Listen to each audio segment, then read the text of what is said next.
हरे कृष्णा। एक छोटा सा बच्चा जब अपने माता पिता को प्रसन्न करने के लिए कोई छोटा सा कार्य करता है तो उसके माता पिता कितने प्रसन्न हो जाते हैं। तो ज़रा सोचिए, जो हमारे परम पिता हैं उनके लिए अगर हम थोड़ा सा भी प्रयास करें, उन्हें याद करें, उनका नाम जप करें, तो वो हम पर कितने अधिक प्रसन्न होंगे। ये सोचने वाली बात है।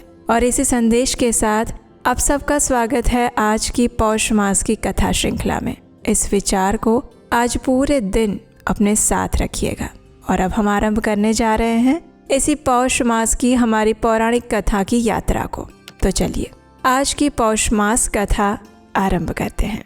महाराज वेन ने कहा, हे भगवान, आपने सभी तीर्थों में उत्तम भार्या तीर्थ का वर्णन किया और अब पितरों को तारने वाले पितृ तीर्थ का वर्णन कीजिए। राजा वेन की याचना सुनकर भगवान श्री विष्णु ने कहा, परम पुण्यमय कुरुक्षेत्र में कुंडल नाम के एक ब्राह्मण रहते थे। उनके सुयोग्य पुत्र का नाम सुकर्मा था। सुकर्मा के माता और पिता दोनों ही अत्यंत वृद्ध, धर्मज्ञ और शास्त्र वेत्ता थे। सुकर्मा को भी धर्म का पूर्ण ज्ञान था। वे श्रद्धा युक्त होकर भक्ति भाव के साथ दिन रात अपने माता और पिता की सेवा में लगे रहते थे। उन्होंने पिता से संपूर्ण वेद और अनेक शास्त्रों का अध्ययन किया था। वे पूर्ण रूप से सदाचार का पालन करने वाले जितेंद्रिय और सत्यवादी थे। अपने ही हाथों से वो माता पिता का शरीर दबाते, पैर धोते और उन्हें स्नान, भोजन इत्यादि करवाते और इस प्रकार अपने माता पिता की सेवा करते। उन्हीं दिनों में कश्यप कुल में उत्पन्न एक ब्राह्मण थे जो कि पिप्पल नाम से प्रसिद्ध थे।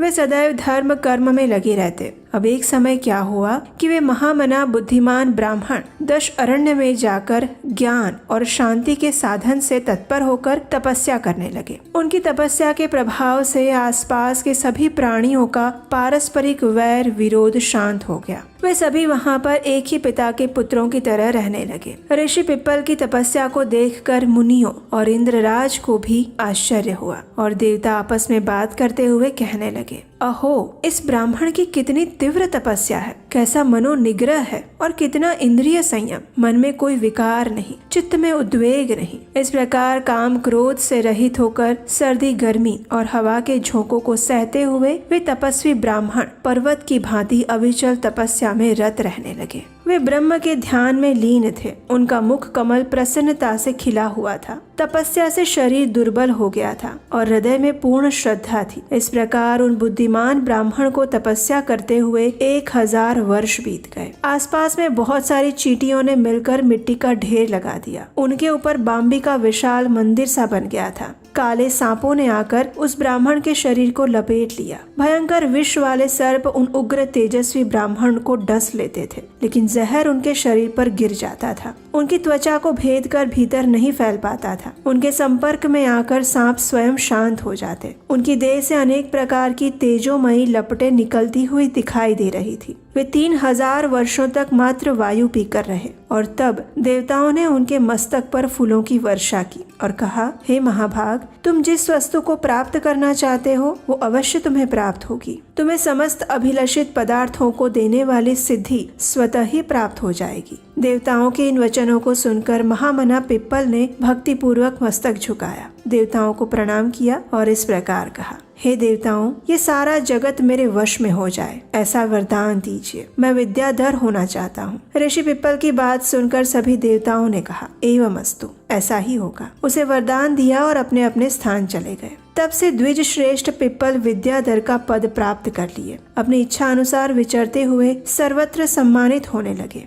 एक दिन महातेजस्वी पिप्पल ने विचार किया, देवताओं ने मुझे वर दिया है कि संपूर्ण विश्व मेरे वश में हो जाएगा, इसलिए उसकी परीक्षा तो करनी चाहिए। ये सोचकर वे उसकी परीक्षा करने के लिए तैयार हो गए। जिस जिस व्यक्ति का वे मन से चिंतन करते वही वही व्यक्ति उनके वश में हो जाता था। इस प्रकार जब उन्हें देवताओं की बात पर विश्वास हो गया तब वे अहंकार के वशीभूत हो गए और फिर सोचने लगे, मेरे समान श्रेष्ठ पुरुष इस संसार में और कोई नहीं है। जब पिप्पल इस प्रकार भावना करने लगे तब उनके मन का भाव जानकर एक सारस ने कहा, हे ब्राह्मण, तुम ऐसा अहंकार क्यों कर रहे हो कि मैं ही सबसे बड़ा हूँ? मैं तो ऐसा नहीं मानता कि सबको वश में करने की सिद्धि केवल तुम ही को प्राप्त हुई है। हे पिप्पल, मेरी समझ में तुम्हारी बुद्धि मूढ़ है। तुम प्राचीन तत्व को नहीं जानते। तुमने 3000 वर्षों तक तपस्या की है, इसका तुम्हें अभिमान है, लेकिन फिर भी तुम मूढ़ रह गए। कुंडल के जो सुकर्मा नामक पुत्र हैं, वे सबसे विद्वान पुरुष हैं। उनकी बुद्धि उत्तम है। वे अर्वाचीन और प्राचीन तत्व को जानते हैं। हे पिप्पल, तुम कान खोलकर सुन लो। संसार में सुकर्मा के समान महाज्ञानी दूसरा कोई नहीं। उन्होंने दान नहीं दिया,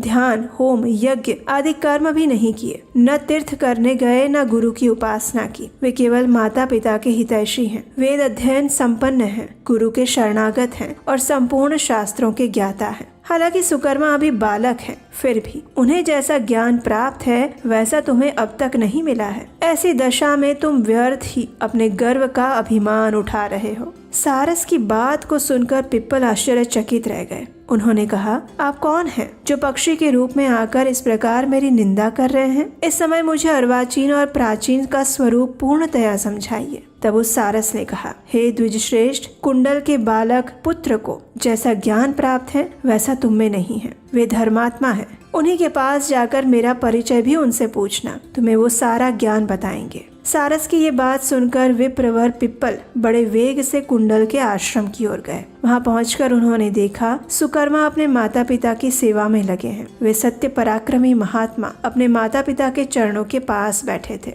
उनके अंदर बड़ी भक्ति थी। वे शांत और संपूर्ण ज्ञान की महान निधि जैसे दिख रहे थे। कुंडल कुमार सुकर्मा ने जब पिप्पल को अपने द्वार पर आया देखा, तब वे आसन छोड़कर तुरंत उठ गए और आगे बढ़कर उनका स्वागत किया। उसके बाद उन्हें आसन, पाद्य और अर्घ्य प्रदान किया और फिर उनसे पूछा, हे महाप्राज्ञ, आप कुशल तो है ना? मार्ग में कोई कष्ट तो नहीं हुआ? जिस कारण से आपका यहाँ आगमन हुआ है वो सब मैं आपको बताता हूँ। आपने 3000 वर्षों तक तपस्या करके देवताओं से वरदान प्राप्त किया, सबको वश में करने की शक्ति और इच्छा अनुसार गति पाई है, और इससे उन्मत्त होकर आपके मन में गर्व आ गया। और तब महात्मा सारस ने आपकी सारी चेष्टा देखकर आपको मेरा नाम बताया और मेरे उत्तम ज्ञान का परिचय दिया।